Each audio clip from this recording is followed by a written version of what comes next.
wildfires is critically important to all of us. In conjunction with our partners and led by ATF, we have created a Los Angeles Regional Wildlife Investigative Task Force. And while their work is still in the early stages, we're committed to identifying the cause and origin of these fires, and we're also committed to holding anyone who's responsible for these fires accountable. And to further protect the residents of Los Angeles, in the city, our curfew is also still in effect from 6 p.m. to 6 a.m. In short, if you don't belong there, don't be there. In closing, I want to reiterate that our department and all of us standing here this morning are with you. I want to express my deepest gratitude to the firefighters, our fellow law enforcement partners, and volunteers who are putting themselves in harm's way to protect our communities and help people recover. Their bravery and dedication are truly inspirational. We are also grateful for the patience and cooperation of our residents during this difficult time. We know this is not easy. Thank you and be safe. At this time, I'd like to introduce Los Angeles County District Attorney Nathan Hochman.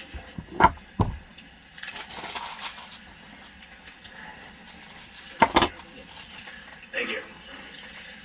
With firefighters literally putting their lives on the line to save lives and to save homes, with law enforcement working around the clock to keep security at a high level, with over 200,000 people evacuated, I'm one of them, and with people who have lost lives, lost homes, lost businesses, there are still people in our community who, rather than saying thank you, look at this as an opportunity to commit crime and to take illegal profit and advantage over the situation. We've seen this come up, and you've heard law enforcement describe the arrests that have been made, whether those arrests are for looting, burglary, grand theft, whether those arrests are for arson, whether those arrests will eventually be for price gouging, because we have been seeing price gouging with hotels, people offering residents as well above the 10% addition that they can charge. We've seen that with medical supplies, other types of supplies, price gouging going on. So the criminals have decided that this is an opportunity, and I'm here to tell you that this is not an opportunity. You will be arrested, you will be prosecuted, and you will be punished to the full extent of the law. At 2 p.m. today, we'll be holding a press conference to announce the first charges in a looting case and the first charges in an arson case. This is not an arson case tied to the major fires. It was an arson case that was done on the side, in essence. You will hear that these people who've committed these crimes are facing very significant sentences. I am working with over 750 deputy district attorneys and in the entire law enforcement community to bring these people who are despicable and disgraceful to justice. And we're not only going to see what's happening right now in connection with bringing stability to our community, whether it's, again, going after the looters, the arsonists, or the price gougers, but we're starting to see the criminals emerge who are going to go after the recovery efforts. These are people who are contacting people and pretending to be GoFundMe operations to help people who have suffered. And GoFundMe, by the way, actually is an excellent organization that has put in place protections that if you use their site, you can use it safely. But these are people who are creating fake GoFundMe sites. I tell people to be very, very cautious when you give your money away, to check out the organizations that you're doing it to. I applaud anyone who wants to donate to these causes, whether with money or services, but make sure that they are going to the right operations. Again, you can go to Emergency Network LA, that's enla.gov, or you can go to recovery.lacounty.gov to see the types of operations that you can have confidence in. And we're also going to see scams coming up with insurance proceeds. We're going to see scams coming up with government benefits, because we are going to literally have billions of dollars come into Los Angeles County over the next months and years. And for the criminals who view this as an opportunity, let me again give you this warning, an absolutely unmistakably clear warning. that if you go ahead and you want to rip off people and the system and governments that are trying to help the people who have suffered from these tragedies, you will be arrested, you will be prosecuted, and we will seek maximum punishment against you. I hope that we'll have the opportunity to tell you at a later point that this warning has been heeded, that deterrence works. Because if we are going to actually have the stability and the rebuild, it's going to be based on everyone contributing. But for those who don't want to heed this message, the warning has been cast out there, and the warning will actually have teeth behind it. I'd now like to introduce Los Angeles Board of Supervisors Chair, Catherine Barger. Thank you.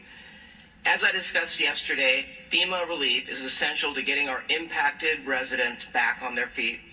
Today and yesterday, FEMA staff have been at 7 county libraries, plus the Alhambra Library, providing support to individuals who are seeking FEMA relief. Tomorrow, these services will transition to centralized assistance centers, one at Pasadena City College and the other at UCLA Research Park. These centers will be in-person venues where all impacted individuals can receive direct support for FEMA's assistant program, which helps residents access lodging, essential items, and other large financial needs. You can visit recovery.lacounty.gov for all the details. And I would encourage everyone listening to go to one of these sites, because I was at Pasadena Convention Center, and I know Supervisor Sleece, you were as well. And I saw people handing out cards. I don't know who they are. I don't know who they represent. But people are looking for an opportunity. At these recovery centers, you will have legitimate government officials who are going to work with you to make sure you receive the benefits you deserve. I want to thank FEMA for their continued support for our impacted residents. Our residents need this support to begin rebuilding, and believe me, after last night's meeting that I attended with my constituents, they are desperate. So many residents I've heard from, especially those without insurance, are concerned they won't receive enough assistance to rebuild their lives. On top of FEMA assistance, I'm going to be advocating for innovative loan and housing solutions to bring people back to their communities. People need help, and they need to know what kind of support they're going to receive. Last night, I joined hundreds of impacted victims in Pasadena to hear their stories, understand their needs, and to discuss what comes next. Many wildfire survivors I've met, spoke with, have repeatedly told me they're worried about the rebuilding process. Specifically, many have mentioned that they are eager to begin clearing debris and seeing what valuable possessions survived this devastating fire. I want you to know that yesterday, the governor issued an executive order to streamline this rebuilding process.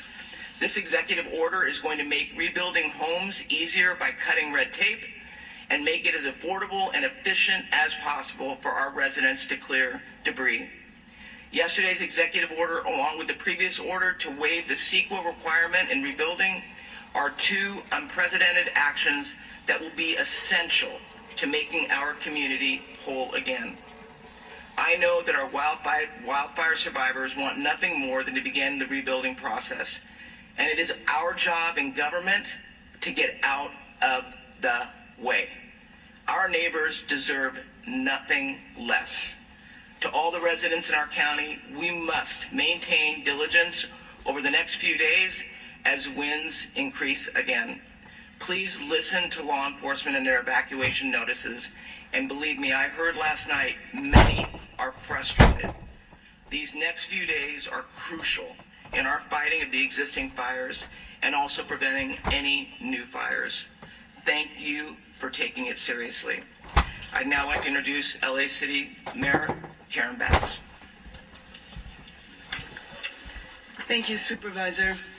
Angelenos, as we continue to experience the shock, the grief, and the anger, we have to stand together, and it is in that spirit that we have seen hundreds, if not thousands, of Angelenos traveling all around the region to deliver supplies, clothes, whatever they think might help the victims of these fires. As we've mentioned, the National Weather Service is predicting close to hurricane force level winds, and so we're making urgent preparations. My top priority and the priority of everyone else is to do everything we can to protect lives. As these winds approach, LA City firefighters and firefighters from across the county, state, and nation, and even overseas, are in a proactive and strategic posture to save lives. Firefighting resources from LAFD and fire departments from all over are positioned in strategic holding locations. DWP is deploying water tankers to augment water supply for firefighters. The emergency operations centers remain activated at the highest level to rapidly coordinate emergency response. As we prepare for more wind, we're also urgently working to provide people with much-needed resources. This week, as Chair Barger said, our city and county will launch in-person local assistance centers that are tailored to those affected by specific fires. These local assistance centers is for Angelenos impacted by the Palisades and Hearst fires, and they will open at the UCLA Research Park, which was formerly known as the West Side Pavilion. It will operate from 9 a.m. to 8 p.m., 7 days a week. These centers will help people who have lost vital records like birth certificates, driver's license, social security documentation. They will help people who've lost their homes or businesses apply for disaster relief loans, and they will provide referrals for mental health counseling and other services. We anticipate that there will be representation for over 20 city departments. There will be representatives from the state and federal departments and agencies. Later today, we are also going to be releasing policies on the city level that will help with the rebuilding process. So as we continue to go through these next few days where the fires are still a serious threat, we also want to begin to help people put their lives back together and to prepare to rebuild our city. I also want to again remind Angelenos that lacity.gov is now a one-stop shop for assistance for those who are impacted and a place to help Angelenos find a way to get involved. As the winds pick up, please stay safe. Please heed the call to evacuate should you receive that. And remember to heed all public safety guidance. Thank you. I'm Lindsay Horvath, Supervisor for the 3rd District of Los Angeles County. The latest Palisades fire updates, as you've heard, more than 23,000 acres have been impacted by this fire, and it is 14% contained. We have over 5,100 personnel, including 44 helicopters and 540 engines. The fire continues to hold along Mandeville Canyon, and we are grateful for our first responders and all those on the front lines fighting in this area. We know it is critical, and you are doing a great job. We've also made significant progress in Topanga Oaks, Sylvia Park, Temescal Ridge, to Mulholland. All of these areas have been under threat, and we are continuing to hold.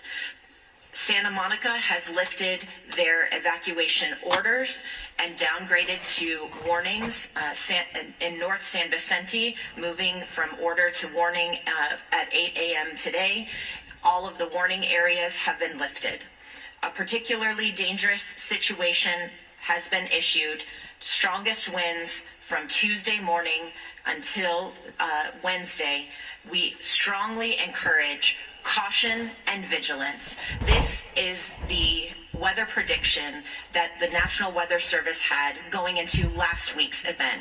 So these conditions are significant, they are serious, and we need you to follow all orders. All Santa Monica Malibu United School District schools will remain closed today. All Santa Monica campuses, except for Roosevelt Elementary, will be open.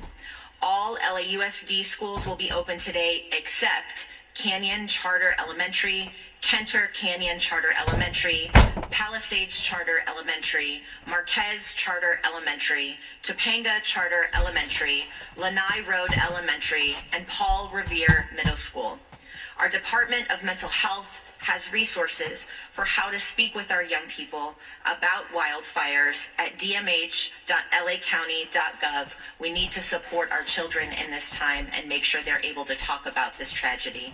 Our DMH helpline is 800-854-7771.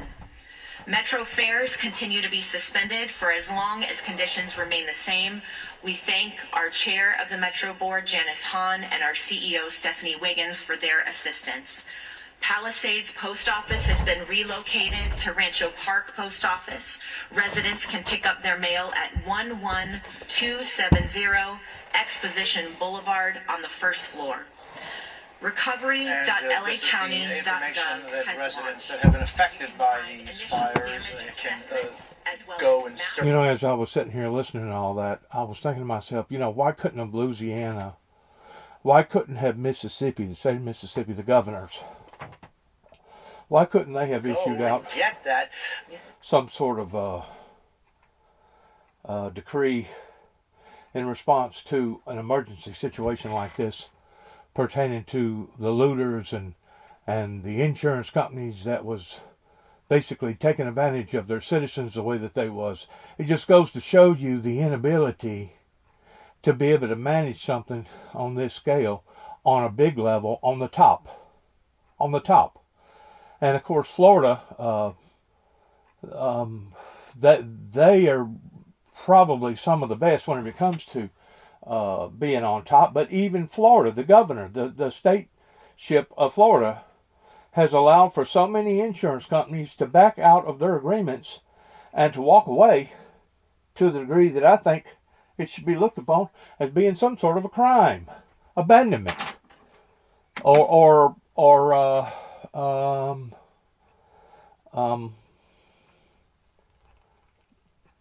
extorting the public in telling them one thing, but then not fulfilling your obligations. That should be mandatory with all the officials that have sat idly by for the past few years, basically since Katrina, since 2005. Now 20 years later, we're just now coming about and understanding these things, or letting these things come about openly to the degree that now we see the damages that these poor souls have went through again and again and again. And at least I will commend the state of California that they're recognizing this and they're trying to put auditoriums on these type of illegitimate movements, because if the truth be known, the biggest scam artist and the biggest crooks in every state are those that's got the deep pockets that thought that they could do all this stuff and continue to keep doing it and get away with it. As I've said, whenever it comes to environmental crises, as far as I'm concerned, the oil production manufacturers, Shell, Exxon, Valve, all of them, especially those over in Saudi Arabia, should be held accountable for basically drifting the world off into a state of chaos of what we're seeing right now happening on levels unimaginable all over the world, on every continent. That's the reason why I say what I say, that a lot of these people need to go to jail, and those over in Saudi Arabia need to go straight to hell, because they knew exactly what they was doing during the time that they was doing it, by deceiving the public in general, not just the American public, but the public. And now it has put everybody under the 8 ball the way that we are. I can't continue to keep saying that again and again and again, that these are the very people that masterminded 9/11, and they thought because they had deep pockets that they was going to get away with masterminding 9/11 and doing what they done to those poor souls up in New York and over in that, I think it was Virginia, over in that field where that airplane had to come down.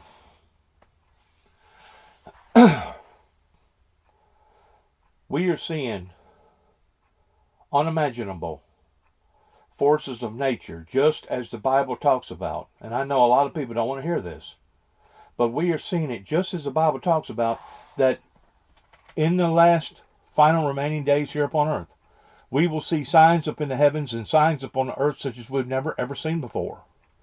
And Christ said that it would be just as a woman travailing in a pregnancy right before delivery.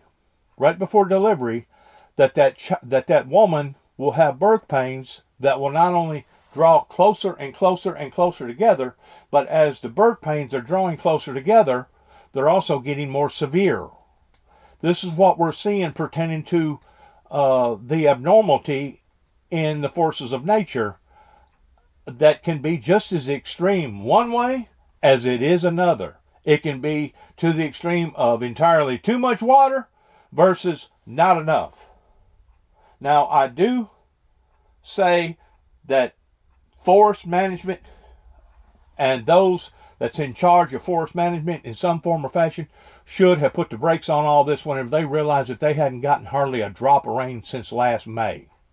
So they went from an event of basically being over moisturized to the point of being unmoisturized, that has now turned everything into nothing but a tinderbox, just waiting for it to go up in flames. And of course, you got so many people that's out of their minds that you're probably going to have people that now are going to set fires intentionally, thinking to themselves, well, I don't want to live here no more. I'm just going to strike a match to this thing, and who's going to know the difference? Well, they're going to know the difference. They got ways that they can tell whether or not a fire was set intentionally or not intentionally. And for these bandits, that's exactly what they are. They're bandits. To think that they can come in and basically village the people by going in and being robbers and stealing from the victims this way, it just goes to show you the level of how bad that our society has actually become. Of course, you can't really say all of that in one breath, because you can go back even 300 or 400 years ago, back whenever people was so desperate, whenever it come to survival, that they was willing to dig up graves and steal gold nuggets out of their teeth and do whatever that they had to do back then. The only difference is today we see a whole lot more of it, and today it has a profound effect, especially on your metropolitan areas that we're seeing, such as this catastrophe right here, or the catastrophe of the hurricanes, or the catastrophe of the mudslides. And that's exactly what it was. It was basically a big mudslide. It happened up in North Carolina and eastern Tennessee. You can call it a water-related event if you want to, but basically it was a mudslide event to where Mother Nature come in and dropped tremendous amount of water on that area that basically turned it into a raging river. For these insurance companies to be doing what they have been doing for the past 25 or 30 years has been absolutely astronomical.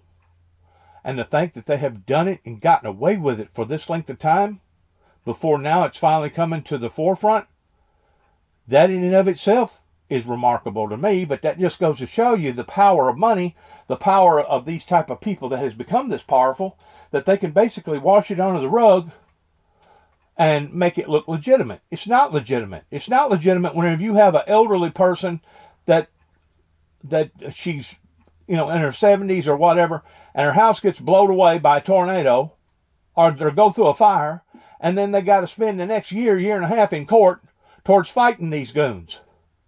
It's not legitimate. There's nothing about it is legitimate. And that's where the federal government needs to step in and say, you know what?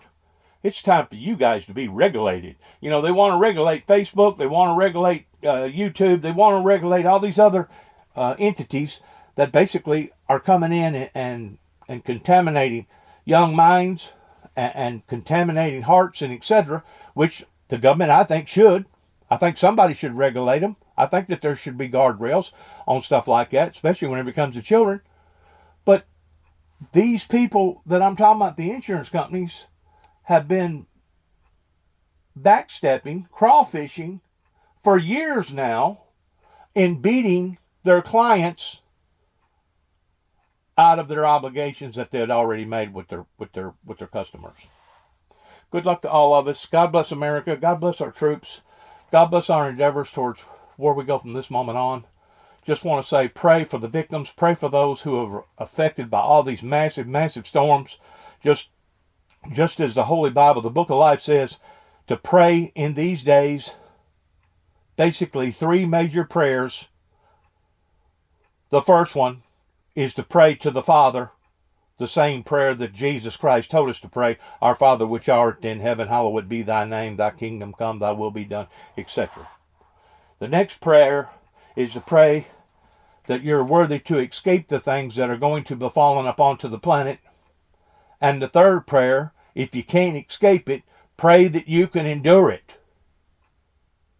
Pray that you can endure the things that are going to be befallen upon to the planet in the last days, because Satan will come down in great wrath, just as the Bible teaches, because he knows his days are short. Please take these messages serious. God bless America. Good luck to all of us, and heaven help us all. Shalom.